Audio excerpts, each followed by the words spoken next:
Ça sent très bon. Moi, je sens. On dirait que c'est de la vanille. Non? Ou du jasmin. On a la chance d'avoir un métro très très propre.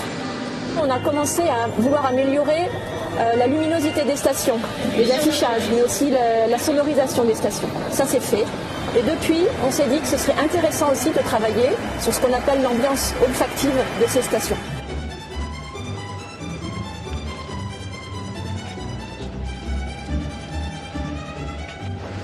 Qui est composé essentiel d'agrumes et de thé vert. Il est beaucoup plus neutre et il est beaucoup moins présent. On voulait quelque chose de très naturel, très soft en fait. Quand on passe dans une station, on va trouver que ça sent bon, mais on ne va pas se dire « Ah tiens, il y a du parfum dans la station ». Pour l'instant, on est sur un budget qui tourne autour de 50 000 €.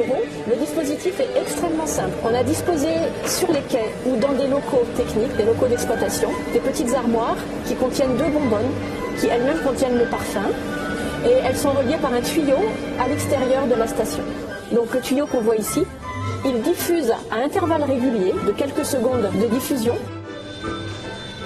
Donc il diffuse tout le temps. Elle crée un appel d'air en fait, puisqu'elle déplace un volume très important dans le tunnel, donc c'est comme un effet de piston.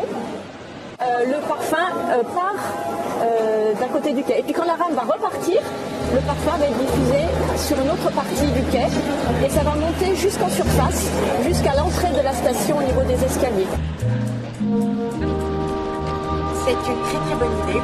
Ça sent pas l'odeur du métro qu'on sent habituellement, mais là ça sent très très bon.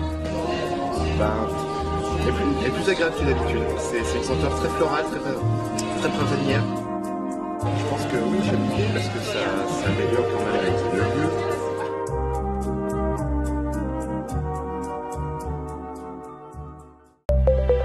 零视频 APP 等你下载。